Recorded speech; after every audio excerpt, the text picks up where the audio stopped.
All right, y'all, we're bringing back a classic called Rumor Mills, brought to you by D Mills. So what I'm going to do. For real? Just bring it back some. Like sponsored by D Mills? No, I just had no idea that Rumor Mills. You know, I'm just legitimately introducing brought myself. to you I by thought it him. was the king of the fourth quarter, Rumor Mills. So the first thing we got, this actually isn't a rumor, kind of broke this morning, is that Netflix is reportedly canceling the Starting Five after just 2 seasons. Starting Five season 1 viewing numbers lag behind the NFL's counterpart, quarterback, and aren't expected to improve in season 2, despite featuring stars like LeBron, Jimmy, and Anthony Edwards. That makes this is news to me. I didn't see that report. It makes sense to me. If you're gonna compare it to quarterback, you don't have a chance. Yeah, at all. You just don't have a chance. Exactly. But cool. I mean, I'll be honest with you. I started watching season 2, but dropped it. Same. And then I don't know. Season 1, it had the idea. I don't even think that was executed very well either. Unfortunately, you think that you're gonna get a peek behind the curtain and learn a little bit more from these stars. You really don't. DeMontis Sabonis got kids. Okay. You know, Yeah, like you I learn- feel like that's it. You learn a little bit. Like if I was the younger me, Yeah. You'd ate it up. would have loved this. Yeah. But like as a 30-year-old who got other obligations and other time to like, yeah, when I turned it on, I didn't walk away being like, I need more of this. I'm fine with like whatever I didn't see is whatever. Which is insane because season 2 had the NBA finalists. They had Tyrese Halliburton, who went And down with an Shea. Achilles, and Shea. And I still was like, I ain't watching these last 3 episodes, bro. Just Yeah. don't feel like I was You know getting how it anything. is. I know how it You is. know yeah. how it Maybe is. that's the problem. I was gonna say it's True. too tough to try to do that during the season to really keep up with it. Plus, you have all the players' commitments to the actual team. So And you know what? Quarterback had one thing that, I mean, I guess the NFL has this level of anonymity in a way where, like, you don't really know the star players. We know Anthony Edwards. Yeah. You know, we don't It need. wasn't just quarterbacks though, right? They had wide receivers, too, the year after that, which I don't know how that performed. I think Kittle was on one. Yeah, it was Kittle and, like, Devontae Adams and a couple other guys. Justin Jefferson. Yeah, I feel like I learned more, and maybe that's because I'm not as much as an NFL fan than I am an NBA fan. But I think the drama in the NFL is a little bit more powerful too because it's such a short amount of time, because it's so big. Yeah. You know what I mean? They got the wives going to the game. NBA players do too, but that's the thing where it's like, you know, so the only thing I learned from season 2 of that show was James Harden got kids. Yeah, that I was, had no idea. Yeah, that was Or kind of a his kid, I'm sorry, debut a of kid. him saying that he has a son. Yeah, that was the only thing I learned from season 2. So Oh. that's something. I just kind of assumed I didn't know, but I just assumed that all these guys got a kid or two. True. The Utah Jazz, reportedly from Jake Fisher, are seeking to receive Asar Thompson in a potential Lauri Markkanen trade. Hey, guess what? It's not happening. It's not happening, buddy. Move on to package number 2 because it's just not happening. Danny Ainge is a crazy mofo if he think he gonna get Asar Thompson from the team in order to give up Lauri Markkanen. I guess it's one of those things where if you shoot for the moon and you land on the clouds, then Yeah. I guess you're happy, but I thought the same thing. What's the clouds in that Listen, Jay we Knight. can't for the Pistons? we I can't guess give you Jay Asar Knight. Thompson, so we'll add an extra pick or two. Oh, okay. Oh, I thought you yeah. were gonna go to Ron Holland instead of. No, I mean, I don't think Ron Holland's untouchable. I don't think he's untouchable. But if I'm trading them to the Pistons, give me all of them picks, please. yeah, Give me as many we picks talked as about I- this. as Once I you need. start getting up to that upper echelon of teams, them picks lose a little bit of value to them. Yeah. Lauri Markkanen may just finish his career in Utah.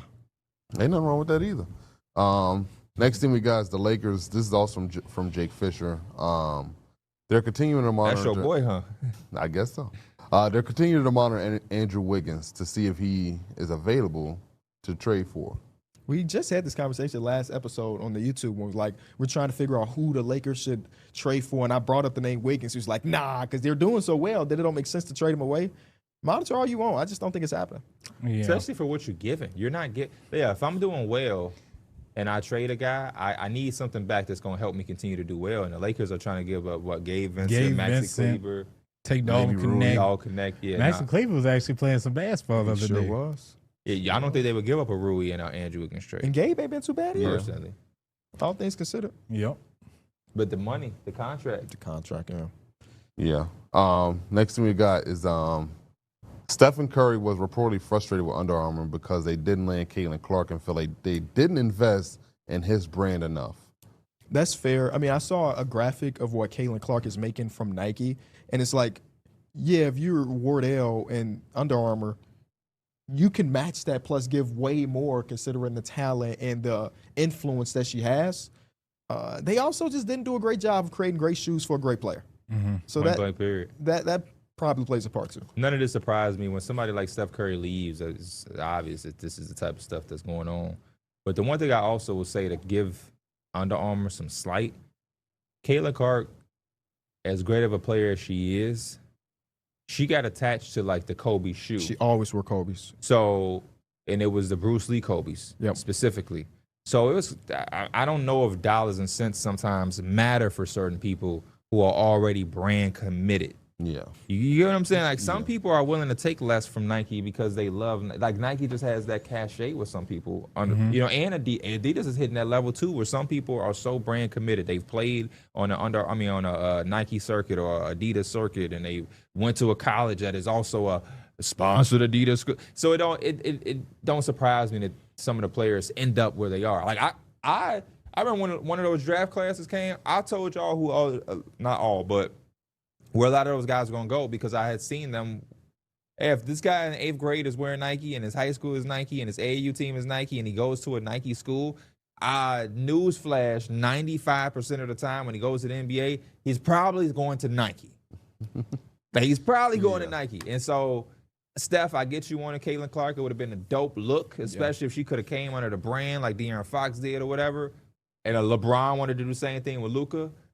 But at the same time, I've never seen that young lady wear anything but a Nike shoe. And based off how Sabrina's shoe does, I think that makes all in the sense of the world for her to go to Nike. They also had that commercial with Steph Curry that he say, if I'm switching, do you know things? You know that commercial? Yeah. We said I've had the same coach since Yes. And he said, That if I was a newer switch, commercial. yes. Yeah, it is. Yeah, that commercial was running before he left. Yeah, Under I Armour. just seen that like recently. Yeah.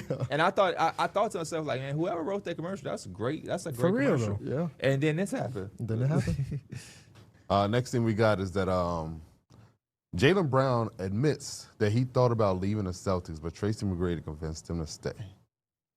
Oh.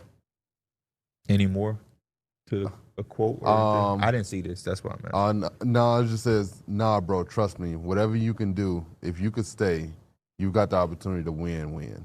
I think that's powerful coming from T-Mac, who was never able to get over that hump. But I guess that's interesting. I wonder what that looks like for Jaylen Brown. Like, does that mean walk into the office and say, trade me to my own team or whatever? But no, I hadn't heard this either. So this is a first. And that was a genuine reaction when I said, oh, because I didn't hear that. Yeah. He also came out and talked about like that Miami Heat series where he struggled in and everybody was getting on him and everything like that. You know, that was with the no left hand and stuff like that. That really affected him. So this probably coming from the same stream or whatnot. Yeah.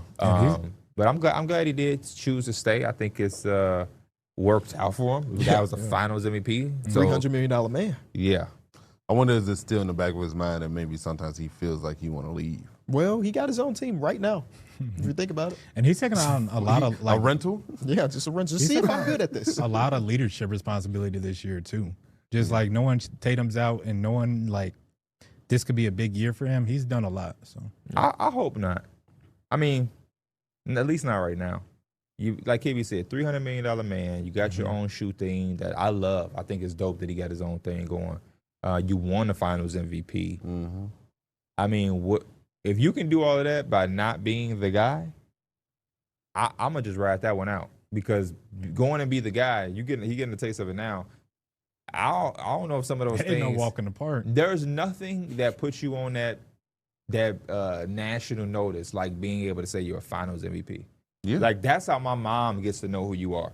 Andre Iguodala. You know, like if Andre Iguodala win Finals MVP, my mama don't know who that is. But everybody is watching the finals. It's almost like the Super Bowl. People that don't watch football, one guy who ain't done nothing all season long can have a great game. And remember Malcolm Butler got this interception for the Patriots, and it's like Malcolm Butler.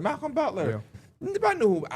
As a guy that's semi into football, I didn't know who Malcolm Butler was before that play. I ain't gonna lie. Yeah. I know who he is now. And that play happened, a decade or so ago? About a decade so ago. Still think about that play to this day.